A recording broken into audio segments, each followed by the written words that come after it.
Ang kwentong ito ay hango sa totoong buhay.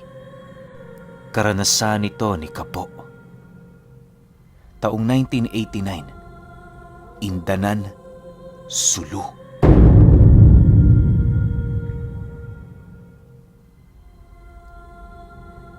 Itong mga panahong ito, nakatira malapit sa may gubat itong pamilya ni Kapo.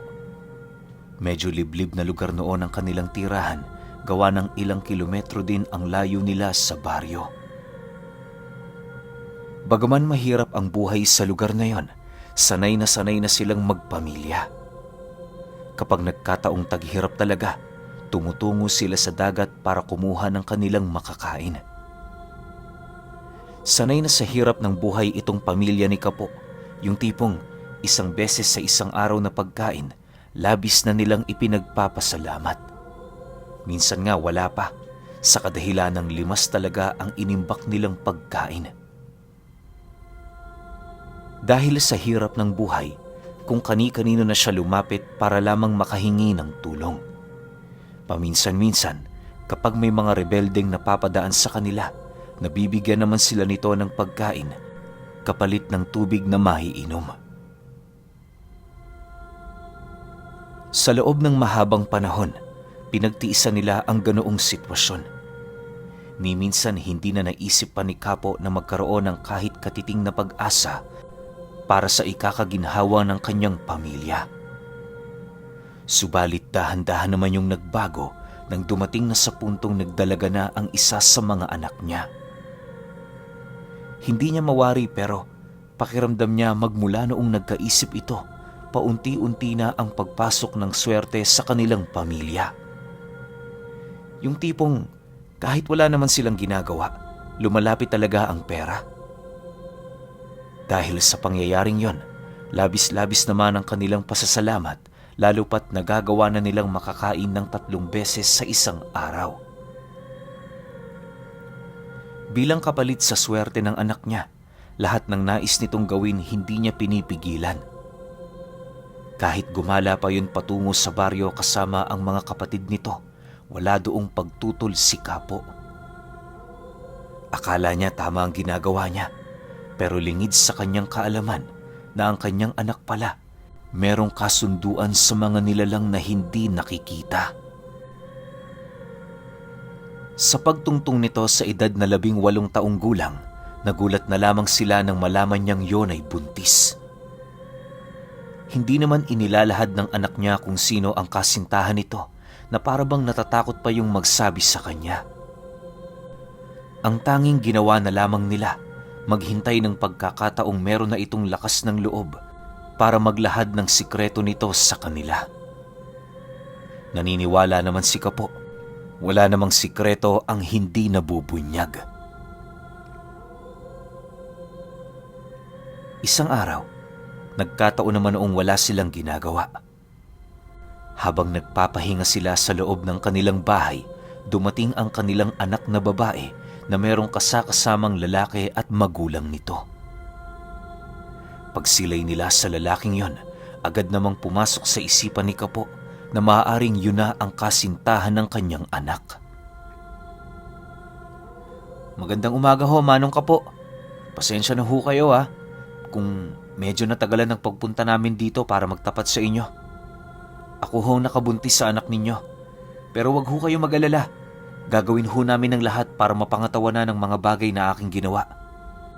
Nangyari na ho yan Sana naman tanggapin nyo na lang.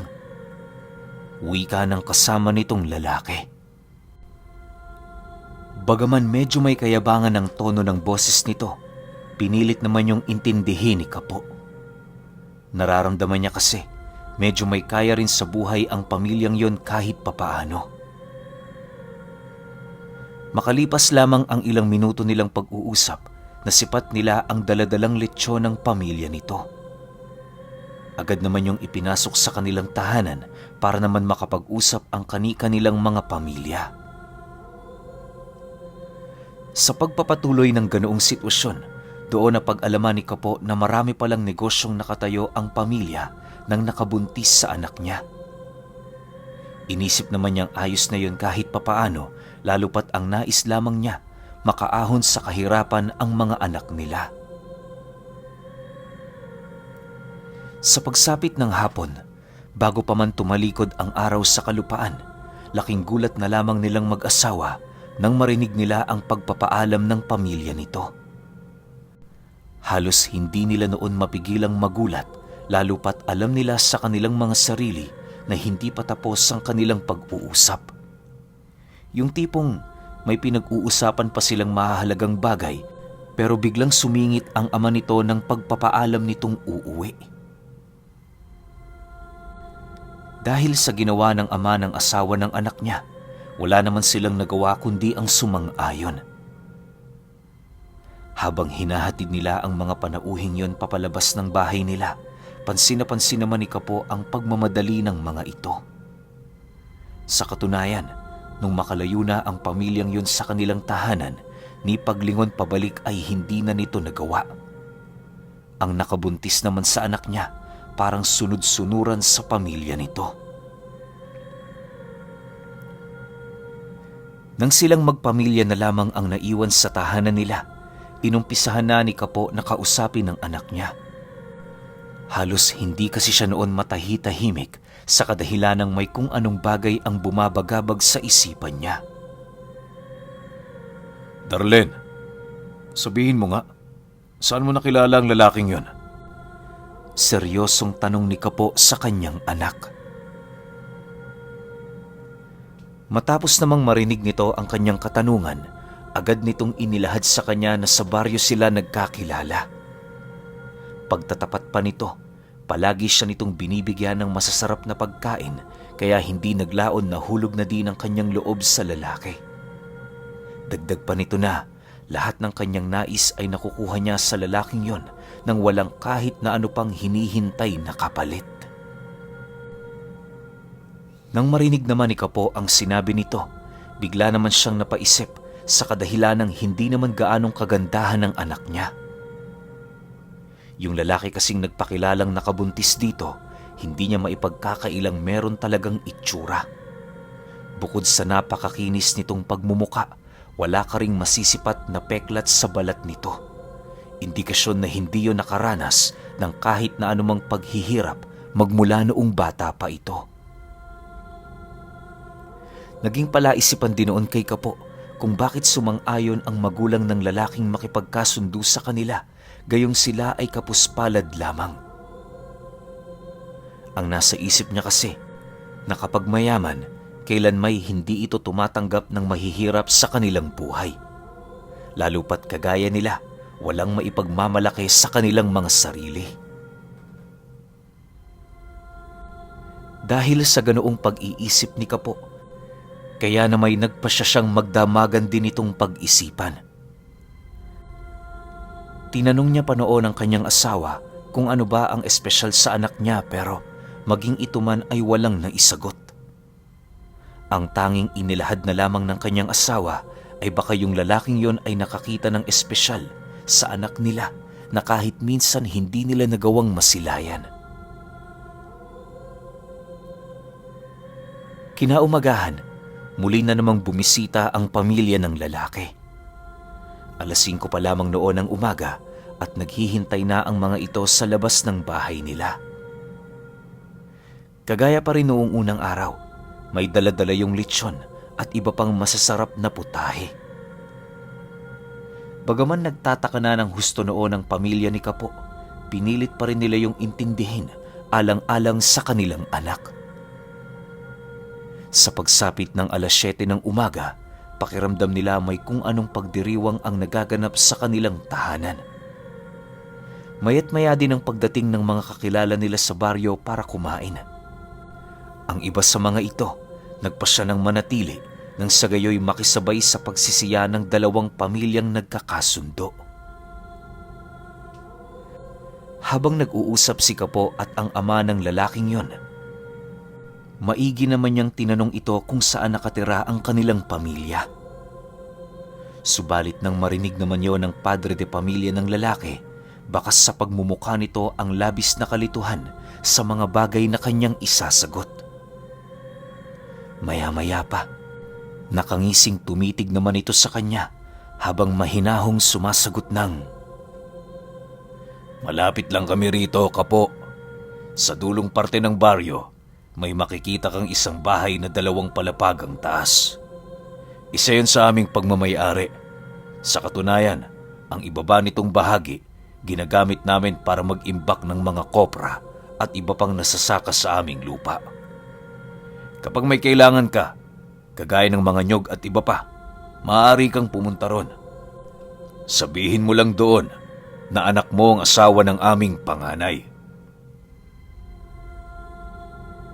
Matapos ang kanilang pag-uusap, kahit papaano nawala sa kanyang isip ang mga pagdududang kahapon niya pa nararamdaman. Medyo kampante naman siya sa pamilyang yon dahil kahit papaano mababait ang mga ito. Sa pagsapit ng 4:00 ng hapon, nagpaalam na nga ang mga ito sa kanila na uuwi na. Siyempre, ang ginawa noon nila, Kapo, sinamahan ng pamilya ng asawa ng kanilang anak patungo sa labas ng tahanan nila. Sa pag-alis ng mga ito, agad naman nilang niligpit ang mga nagkalat na gamit sa buong paligid. Habang abala siya noon sa kanyang ginagawa, bahagya naman siyang natigilan nang masipat niya ang isang gintong pulseras na naiwan sa upuan. Alam niyang pagmamay-ari ito ng ina ng asawa ng anak niya, kaya namay ang ginawa niya, dali-dali niya yung sinundan. Sa pagbagtas niya ng daan, rinig na rinig niya ang pamilyang yon na nagtatawanan di kalayuan sa kanyang kinaroroonan. Dahil sa mga tinig na kanyang narinig, nasisiguro niyang hindi pa nakakalayo ang mga ito. Sa pagdating niya sa patag na lugar malapit sa kalagitnaan ng baryo, sa hindi inaasahang pagkakataon, nasipat niya ang pamilya ng asawa ng kanyang anak na dahan-dahang nagkukulay berde ang mga balat. Paisa-isa yung pumapasok sa katawan ng puno ng akasya na parabang yon ang nagsisilbing lagusan nila. Ayon kay Kapo, nasisiguro niyang hindi pa siya nahihibang o nadadala ng kalasingan noong mga oras na yon dahil nasa katinuan pa ang kanyang pag-iisip. Alam niya kung ano ang kanyang nakikita at nasisiguro niyang hindi siya nagkakamali. Paglalarawan niya sa mga nilalang na kanyang nasilayan noong mga oras na yon, meron itong mga buhok na gawa sa ugat ng puno, may mga kasuotan yung gawa sa dahon, at ang bawat isa sa mga ito ay merong daladalang tungkod na may mga insektong pumapaikot sa dulo. Dagdag pa niya na habang pumapasok ang mga nilalang sa lagusan, rinig na rinig niyang pinag-uusapan ng mga ito ang kanyang pamilya. Kahit nalaman niyang wala yung binabalak na masama sa kanila, hindi pa rin siya nagpakakampante, lalo pat alam niya sa kanyang sarili na hindi tao ang mga nilalang na yon.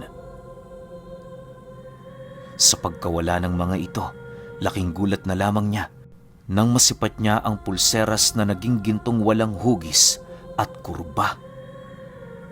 Sa madaling sabi, yung pulseras na hawak niya noon biglang naging gintong tunaw. Hindi niya alam kung bakit pero isa lang ang naiisip niyang dahilan. Maaaring kagagawa nito ng presensya ng mga engkanto. Lumipas ang araw na yon, medyo hinigpitan na niya ang kanyang anak. Kahit alam niyang dumadalaw ang mga nilalang sa kanilang tahanan, minabuti niyang wag yung paunlakan. Kusa namang umaalis ang mga ito sa kanilang pamamahay sa oras na wala yung nakukuhang sagot galing sa mga miyembro ng kanilang pamilya. Sa paglipas pa ng buwan, halos hindi na nga ito nagagawang masilayan ni Kapo. Ang ginagawa niya kapag aalis siya, sinisigurado niya sa kanyang asawa na hindi makakalabas ng bahay ang mga anak nila. Binubuksan lamang nito ang kanilang tahanan sa oras na naririnig na nitong kumakatok si Kapo. Dahil sa ganoong sitwasyon, ramdam ni Kapo ang panghihina ng kanyang mga anak. Pakiramdam ng mga ito, ang tahanan nila ang nagsisilbing kulungan para sa kanilang kalayaan. Bagaman masakit para sa kanya na marinig ang mga ganoong kataga, alam niya sa kanyang sarili na wala siyang pagpipilian. upang layuan sila ng mga engkanto, yun na lamang ang nag-iisang paraan na siya namang sinang-ayunan ng kanyang asawa. 5 buwan pa ang lumipas. Napakalaki na nga ng tiyan ng kanyang anak. Ni minsan hindi pa nila ito napatingnan sa albularyo, gawa ng nababahala si Kapo sa oras na lumabas yun sa kanilang bahay. Wala din naman siyang oras para papuntahin ang mga ito dahil sa dami ng kanyang trabaho. Nagsabay-sabay kasi noon ang paggapas ng kanilang mga itinanim, kaya kahit naisin niyang tumungo sa baryo para humingi ng tulong, hindi niya yun magawa-gawa. Isang hapon, habang tinatahak niya ang daan pababa ng bundok, bahagya naman siyang natigilan sa daan nang bigla niyang masipat ang ama ng lalaking nakabuntis sa kanyang anak. Pagtitigan nilang dalawa, dahan-dahan naman siya nitong nilapitan habang nananatiling walang imik. Nang ilang dipa na lamang ang pagitan nilang dalawa, seryoso namang nagwika ang lalaki sa kanya ng, "Makinig ka, Kapo. Naiintindihan ng aming angkan kung bakit kayo nagkakaganyan. Huwag niyo sana kaming husgahan. Hindi masama ang aming pakay sa inyong pamilya. Pasensya ka na kung ginambala pa kita sa pagkakataong ito. Hindi ko lang kasi kayang itago sa inyo ang totoong nangyayari. Ilang ulit na naming hinarang ang ibang lahing nagtatangka sa anak mo. Kung maaari sana, hayaan mo kaming magbantay sa inyong pamamahay. Wala kaming hihinging kapalit. Ang nais lang namin, maging ligtas ang kauri naming nasa sinapupunan ng iyong anak." Matapos itong marinig ni Kapo, seryoso naman niyang nilapitan ang nilalang na yon habang sumasagot ng, "At ano? Kapag nakaligtas ang bata, tatanawin namin ito ng utang na loob sa inyo? Sige, pumapayag ako sa nais ninyo. Pero hindi ibig sabihin nun, magiging utang na loob na namin ito sa inyong pamilya. Wala kaming iniisip na ganyan, Kapo. Maniwala ka. Bilang lolong, gusto ko lang mabuhay ng malaya ang ating apo. Hayaan mong gabayan namin siya. Kayo pa rin naman ang masusunod sa bata. Pero sana huwag mo kaming pagbawalang makita siya at maturuan." Sagot naman ng lalaki. Matapos ang kanilang pag-uusap, harapan yung nagpalit anyo bilang pagpapakita ng pasasalamat nito kay Kapo. Sa paglaho ng nilalang na yon, dali-dali naman niyang binagtas ang daan pabalik sa kanilang tahanan. Kinagabihan, tahimik ang buong paligid. Wala silang ibang naririnig kundi ang huni ng mga kuliglig at mga palakang naghahanap ng pagkain. Habang nagbabantay at nagkakapinoon si Kapo, may narinig siyang kaluskos sa labas ng kanilang bahay. Ang ginawa niya, dali-dali niyang kinuha ang gasera para tingnan kung ano ang nilalang na kanyang narinig. Pagsilay niya sa siwang ng dingding, laking gulat na lamang niya nang bumungad sa kanyang mga mata ang mga engkantong nakapalibot sa labas ng bahay nila. Sa harapan ng mga ito, tumambad sa kanya ang grupo ng mga aswang na nananatiling tahimik habang nagmamasid sa paligid. Bagaman napakadilim noon ng buong lugar, hindi niya kayang maipagkaila ang dami ng mga matang nanlilisik na nakatitig sa kanilang tahanan. Makalipas lamang ang ilang minuto, paisa-isa namang sumugod ang mga ito. Pagsilay naman ng mga engkanto sa mga nilalang na yon, dali-dali yung lumuhod sa lupa at kasabay nito ang pag-ahon ng mga nilalang na gawa sa lupa mismo. Ayon kay Kapo, maihahalin tulad mo ang mga ito sa aso na halos doble ang laki. Kahit ilang ulit din yung wasakin ng mga aswang, nakapagtatakang patuloy pa rin yung nabubuo. Dagdag pa niya na, habang tumatagal ang labanan sa pagitan ng mga engkanto at aswang, tila bang mas lalong lumalakas ang mga malahayop na nilalang na tinawag ng mga ito. Maya-maya pa, kitang-kita na niya ang pagkalagas ng mga aswang dahil sa bangis ng mga nilalang na yon. Hindi naglaon, napilitan na ang mga aswang na umatras, hudyat na wala na silang lakas para kalabanin ang mga engkanto. Ang iilan naman sa mga aswang na nagpumilit umakyat sa bahay nila Kapo, nagawa ding madakip ng mga ito. Sa pagkawala ng mga aswang sa paligid, paisa-isa namang bumalik sa lupa ang mga nilalang na tinawag ng mga engkanto. Nang maramdaman naman ng mga itong ligtas na ang lugar, dahan-dahan na yung umalis sa kanilang tahanan. Bago yun tuluyang naglaho, tumitig sa siwang ng kanyang sinisilipan ng isang matandang engkantong merong kulukulubot na balat. Pagsilay ng mga mata nito, agad naman niyang napansin ang mata ng ama ng asawa ng anak niya. Kahit hindi siya sigurado, malakas ang kanyang kutob na yon ang kanyang kausap noong mga oras na yon. Maya-maya pa, ngumisi naman yun sa kanya sabay wika ng, "Kapo, wala kayong ibang gagawin kundi protektahan ang inyong anak sa loob. Kami na ang bahala rito. Hindi na mahalaga kung ilan pa ang mawala. Basta ang importante, matupad namin ang aming sinumpaang tungkulin." Nang marinig ni Kapo ang sinabi nito, wala naman siyang nagawa kundi ang sumang-ayon. Sa paglipas pa ng mga araw at linggo, nagpatuloy ang digmaan sa kanilang tahanan na siya lamang ang nakasaksi. Akala nga niya noon mababaliw na siya dahil sa kanyang mga nasisilayan tuwing gabi. Ngunit patuloy niya pa rin ginagawa ang lahat ng kanyang makakaya, mapanatili lamang ang wisyo niya. Unti-unti na ding gumagaan ang kanyang loob sa mga nilalang na yon, gawa ng nakikita naman niya ang mga sakripisyo nito para sa kanyang pamilya. Isang araw, habang nagsasaka siya sa bukid, muli na namang bumisita ang ama ng asawa ng anak niya. Kahit may ginagawa siya noon, pinili niyang yon ay pagbigyan ng pansin para naman kahit papaano makapag-usap sila. Dahil sa medyo mainit noon ang paligid, nagpasya si Kapo na sa kanyang kubo na lamang na itinayo ipagpatuloy nila ang kanilang usapan. "Kumusta na kayo?" Bungad na wika ni Kapo sa lalaki pag-upo nila. Nang marinig naman ito ang kanyang sinabi, agad naman itong napatingin sa kanya habang sumasagot ng, "Ayos lang naman kami. Konting tiis na lang, Kapo. Makikita na natin ang ating apo. Nga pala, may pagkain pa ba kayo sa inyo? Pera? Baka kailangan ninyo. Sabihin nyo lang, kami na ang bahalang gumawa ng paraan."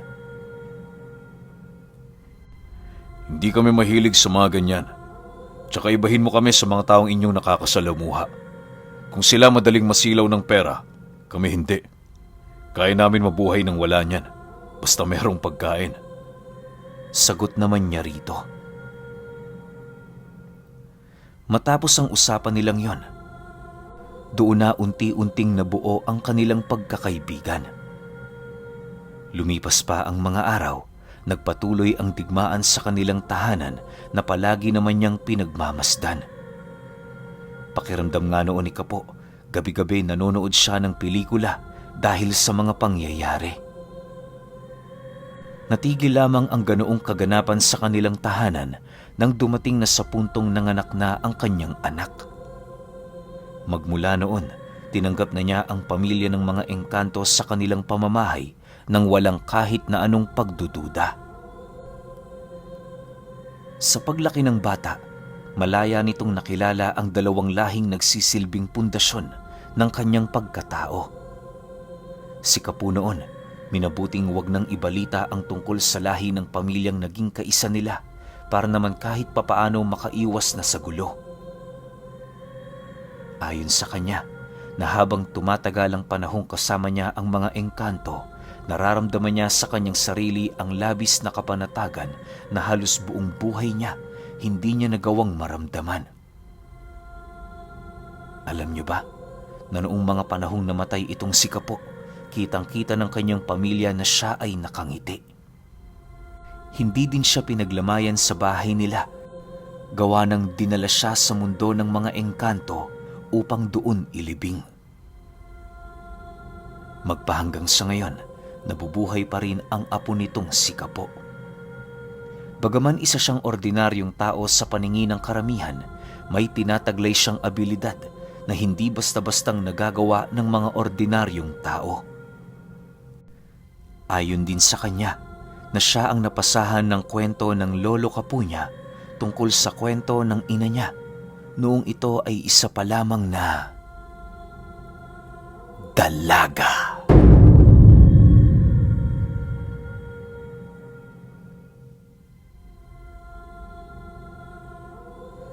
Okay, opinyon ko sa kwento.